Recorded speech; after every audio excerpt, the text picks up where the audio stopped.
Hello, Legion, this is Hadrian. Thank you for being here. Let's play some more Total War Rome 2 in our new Empire Divided Palmyra series. So I just loaded up the quick save that I did at the end of the last episode, and first episode, really, and it's saying something interesting here that I don't know that I've spotted before. Look at this. Your army was spotted by the enemy before it could spring its ambush. You have an opportunity to intercept and engage them in a battle. So will we actually get to set up an ambush, or will we just be fighting them? I mean, if we're just fighting them, I think our chances still look pretty good. But this is going to be interesting because I don't know if this is actually accurate. This is what I'm guessing the ambush chances would be. This is a pretty powerful army. Let's fight this and see how it would go. Again, I have not played Total War in forever, on or off the channel. Okay, that looks like an ambush setup. So maybe we can actually do this. We'll see. Yeah, that's totally an ambush setup. Why, if it weren't, it would have two blocks. One up here and one down here where each side could set up and engage in a proper battle. So it looks like we're getting a proper ambush, but the game was just saying that the enemy forces spotted us, and anyway. Yeah, this is an ambush. So let's see what we're doing here. They've got, oh god, as I remember how to control stuff. Okay, here we go. So they've got archers up front. Oh no, that's actually the back. They've got archers in back. They have some cavalry and lots of swordsmen in the middle, and it looks like spears mainly up front, as well as some medium melee cavalry. Their heaviest units are up front, including their general. So we need to try and decapitate the general, cut the head off the snake, pretty much. And it looks like we do have the option of rolling some fireballs downhill, which is amazing. We may be able to do that to the general himself. Let's see. No, not like that. Like this. There we go. So if we could roll these, try and take out the general's cavalry before things got too crazy. Maybe that's one way to start. But anyway, we've got Zenobia. Let's take a look at what her abilities are if we can. She's disciplined. This unit itself, so this particular unit doesn't suffer a morale penalty if the general dies. Of course, Zenobia can't die, but she'll get wounded. It can also rally after routing more often. Okay, and they're, of course, hidden. Yes, I know that, but... Okay, but can I see anything more about her actual abilities as, like, the leader? Because I thought that was a thing, but evidently it might not be. So I will keep her close to the main force, and I might even use her to try and attack this general as one of the forces trying to attack the general, just to be sure. But so we also want to take out their archers pretty quickly. Let's see what we've got. We've got several different cavalry. I kind of want to have, and these are shock cavalry, and then we have a couple of heavy melee cavalry. So the heavy melee cavalry we want engaged with some of the heavy melee units, most likely. The shock cavalry... Decisions. Tell you what, let's go ahead and have the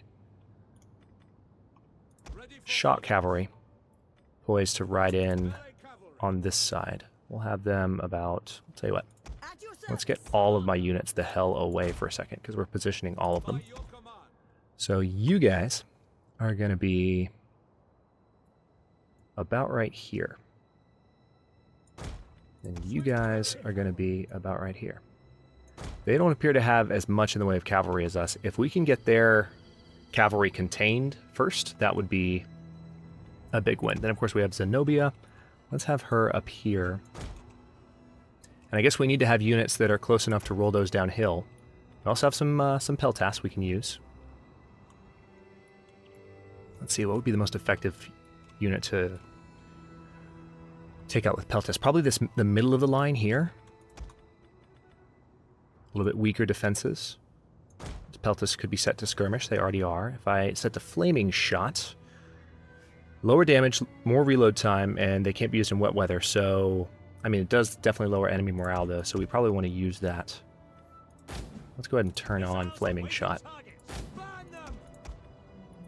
just to try and turn the tide of the ambush as quickly as possible. All right, so we've got the swordsman flanked there. Of course, again, they're going to skirmish, so these guys are not going to charge in. We're going to give the order for them to attack from either side, basically, and they're going to just rain lances, basically Roman pila down upon these particular units for as long as they can, and if the units advance on them, they'll just, they'll retreat, because that's what they're programmed to do. So And then we have several other units. Let's see, we have the heavy cavalry that... See, the heavy cavalry, I kind of want to have one of them come in to help ensure that this general dies. Really want to kind of go all in on that at first, and then I can direct some of the other units here towards the back. And then maybe... Then the only thing is their archers. Palmyrene Legionaries. I mean... And can I do a... No, I can't do any kind of Testudo with them. Actually, yes I can. I can do a defensive Testudo with the Palmyrene Legionaries. Very nice. Okay.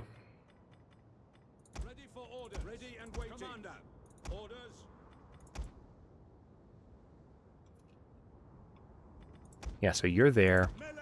I'll tell you what, let's go ahead and have one of the Palmyrene Legionary Cavalry back here just to kind of charge in and hit the archers as hard as possible. Hard and fast, basically. That way we take out their range damage capability. They also have some light missile cavalry, so maybe that's what I need to use those archers, those cavalry for, mainly. Yeah, let's see how this goes. I'm going to do...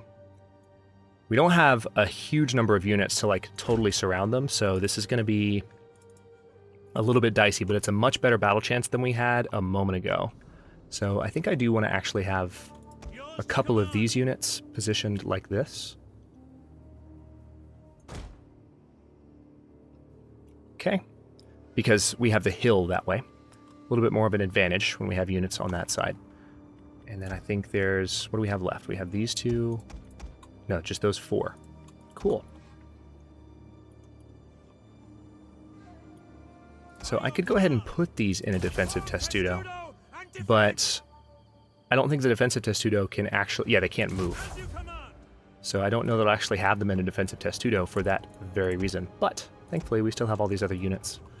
So let's see. We want the majority of them on the hill.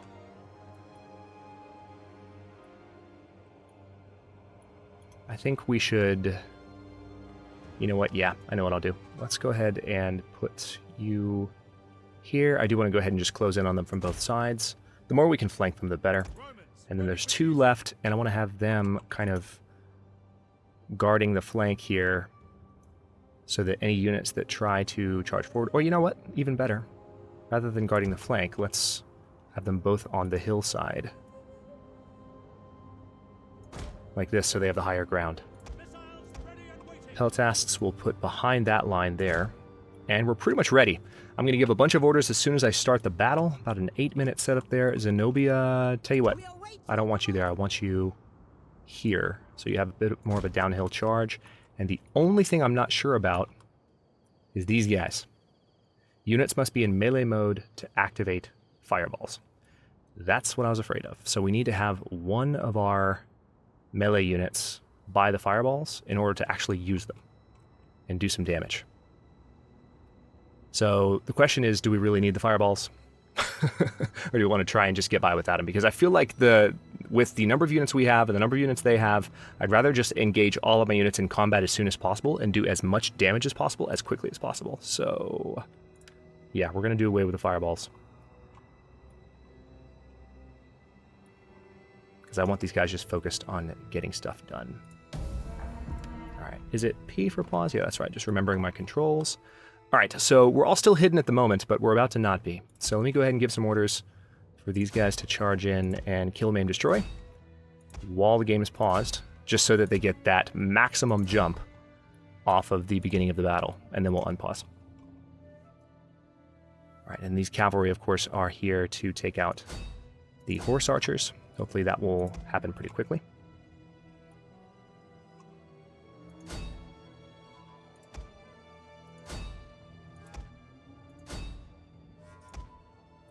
Now the only issue is there's several units in the middle here that are kind of unaccounted for.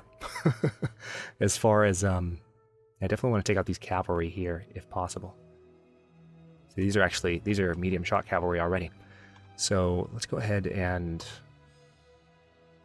The issue with charging the shot cavalry here is that this is where their spear complement is. So we want to have the shot cavalry come in and take care of the general, mainly. So we're going to concentrate these units towards the front so that they kind of have some distance from these guys.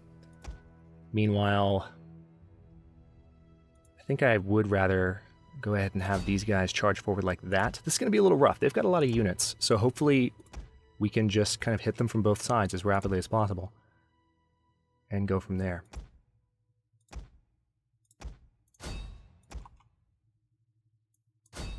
Alright, so we are going to get somewhat close to their spearmen, so pretty much the outcome of this battle is going to depend upon... Yeah, I'm pretty sure all of them have orders. The outcome of this battle is going to depend upon how well we have them flanked and how quickly we can do damage to them while we have them surrounded on all sides, and if we can kill their general. So, let's see how this goes. Surprise! Oh, that's beautiful.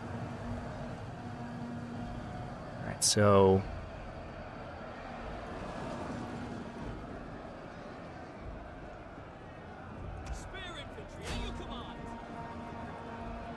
Looks like the archers are already breaking back here. That's great news, because we can concentrate some of our other forces towards the front of the battle as soon as that happens. The general is already pretty much slaughtered. If we can go ahead and cut the head off that snake.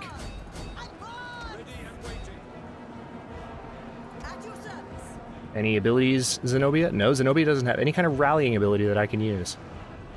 That's lovely. Alright, so the general's routing. Let's see if we can kill him. Looks like we've mostly got him. Alright, we've got a bit of a problem here, though.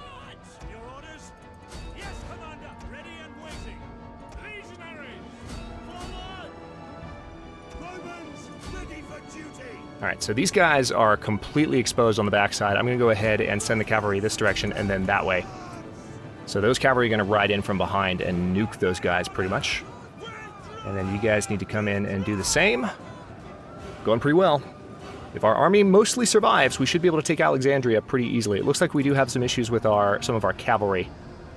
Most likely on account of the spearmen. Let's get our units up front, and things will be better. Alright, you guys need to chase them off, please. Actually, no, you guys chase them off. Spearmen, come up here. Alright, so some of these guys have already used up all their projectiles. The battle is ours for sure.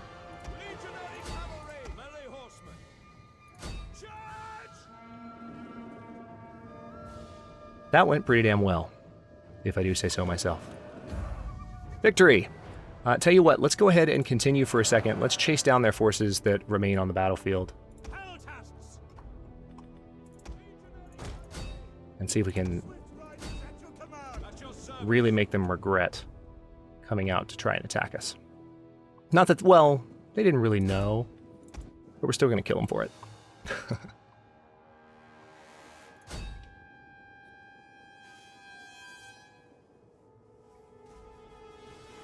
Alright, so of course we're sending those cavalry units out after all those guys. I don't know if we'll be able to catch up. Actually, it looks like we are going to be able to catch up. Very nice.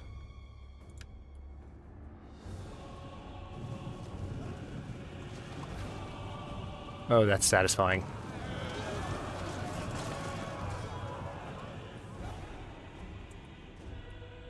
Alright, so army definitely took a hit, including some routed horsemen. Looks like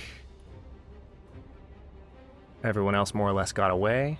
Oh wait, no, there's a whole bunch of units still routing this direction. Oh, a whole bunch of them. Holy crap. Now it's going to take a little bit of effort.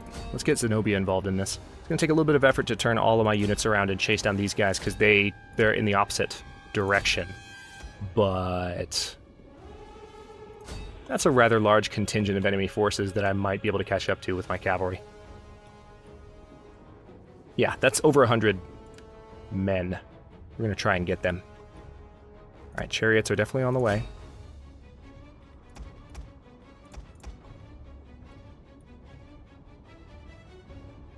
We might catch up. Let's see what the chariots do.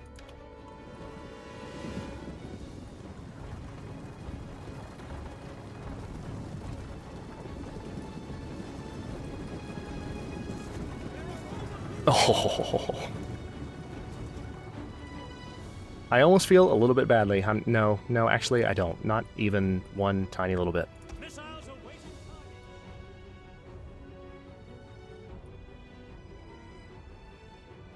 Alright, so there were almost 100 of them. Now there's 60-something. So Zenobia is definitely taking care of those guys, making quick work of them. And then our cavalry did catch up over here, looks like. Medium shot cavalry are on the way to wipe out these 76 units.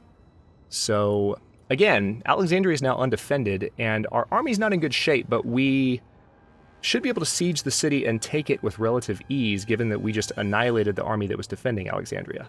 So, let's go ahead and let that be the end of our battle. Decisive victory. We lost 200, not bad. Killed 1,601, we only deployed 1,449. They deployed 1,785, so if it looked like we were outnumbered at the beginning of the battle, if I didn't confirm that with all the commentary I made as I was very carefully setting up my units, we definitely were outnumbered. You're done, son. Alright, so we can enslave captives, and they can help drive the economy. We could release captives, and that would make Egypt like us a little bit more. We could kill the captives. Yeah, let's go ahead and enslave them so they can improve our economy a little bit. Sadly, it looks like the general did get away. Okay, so Zenobia has leveled up as a result of that conflict. Let's see what we can do. This tireless lady has a wealth of experience and continues to hone her abilities. So, okay, so general skill. Do I just want her to have... Ooh, plus 8%. Campaign map movement range. The ultimate skills in these trees are cheaper recruitment cost, as well as there's a couple of recruitment cost benefits. There's one up front and there's one at the end, but there's also less upkeep for all units in this army if we go all the way down that tree. Extra melee attack skill for the commander's unit. So this is purely to make Zenobia herself stronger. But then if you go all the way down this tree, it makes the entire army stronger. And then we have a siege master, economic administrator. So this would make it better if I was keeping her home more in Palmyra to actually take care of the kingdom once we had more armies in place. So we're probably not going to go that route right now, but some of those policies might come in handy later on, especially if Zenobia, I don't know, maybe she's 30 right now, but if she gets older, maybe she won't be as useful in battle. That's not typically how generals in Total War work, but you never know. I'm just trying to keep my mind open since I haven't played them all. So let's see. Efficient recruiter, probably the best way to go, especially since we get the extra gravitas. Well, we get extra gravitas for a couple of different options here. We could go with strategist as well.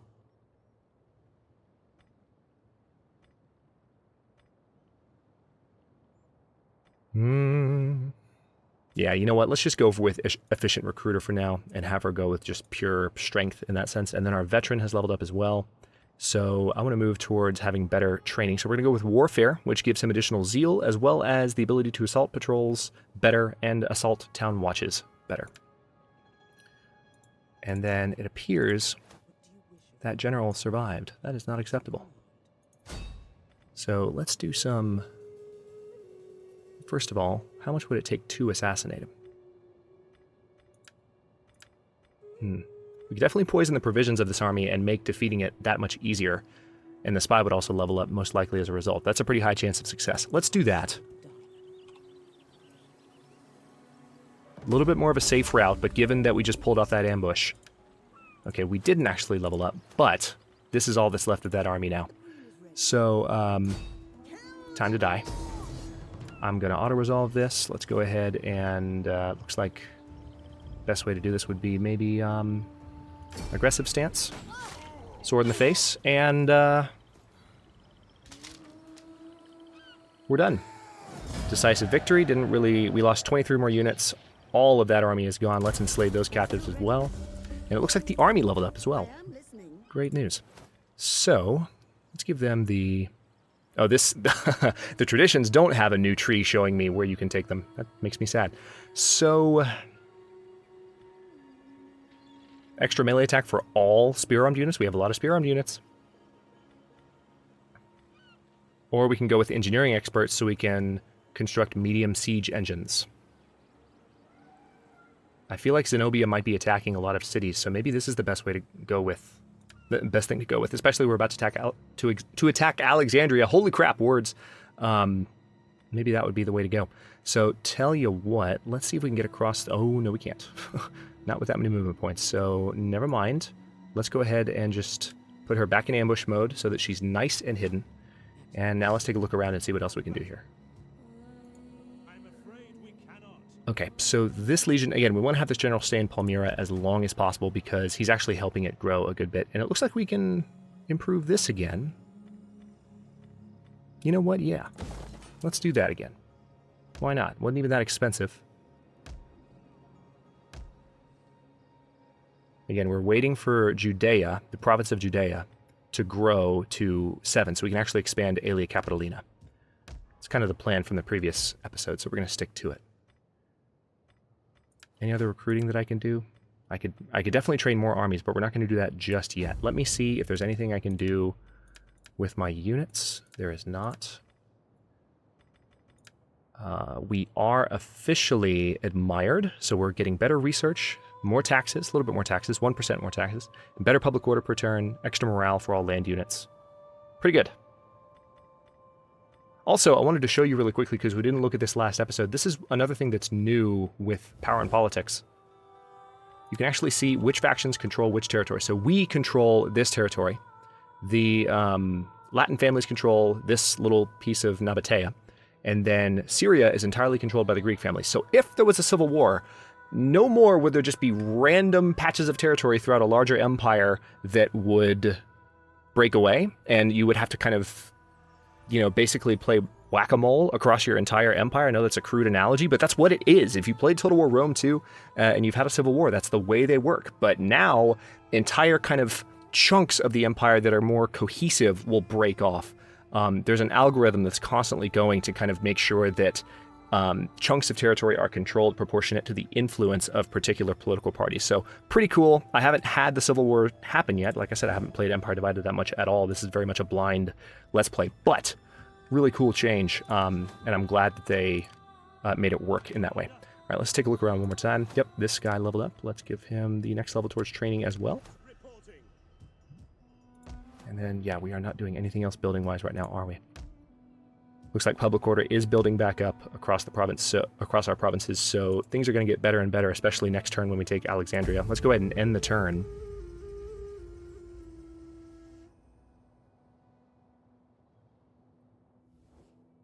All right, so Nabatea wants a defensive alliance. I'm actually going to say no to this. Well, hang on. You know what? I'll take it for now. I'll take it for now. Maybe that was a mistake. Research complete, recruitment 1. Good. Remind me what I just got. I completely forgot. So not only did we finish this, so we can train up a whole bunch of new types of buildings and town center types, which we don't control any of those town center types right now, but we will eventually. But we also finished this entire section of research, so we get extra experience ranks for any land unit recruits. So let's go ahead and switch over to a civics area. So if we get all 3 of these, there's a tax bonus. If we get all 3 of these, there's a wealth bonus, so still money, and wealth from culture. This is... how much wealth are we really getting from culture right now? Let's take a quick look.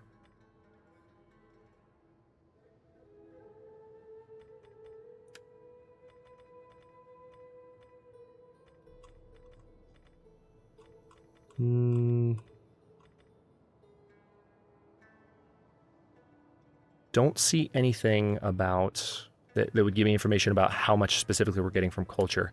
What if we looked at... No, this is just tax in general. Doesn't give me specifics, unfortunately. All right. By the way, if you're wondering what those icons mean, this is our, I guess that's our capital province? Really? Palmyra's not our...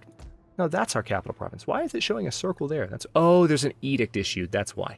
But this is our capital province. Obviously, there's our capital. That's a star right there. But when you see this icon, that means we partially control this province, but not entirely. Anyway, there's one major step we need to make before we end this episode, and it is to pay a visit to the good city of Alexandria, which has nothing defending it. Oh, wow. We could attack it right now. All right, well, we're at the 25-minute mark for this episode, so I will go ahead and stop this one here, and we are going to begin episode 3 of Empire Divided Palmyra with an attack on the great city of Alexandria, and it's going to be real easy. But because it's Alexandria, and because we get to see the Great Lighthouse, and because we get to actually march in and take it as Zenobia, we're going to fight the battle. Should be over pretty quickly, maybe even around as quickly as the ambush was, because there's not as much planning to do to make sure it goes as well as the ambush did.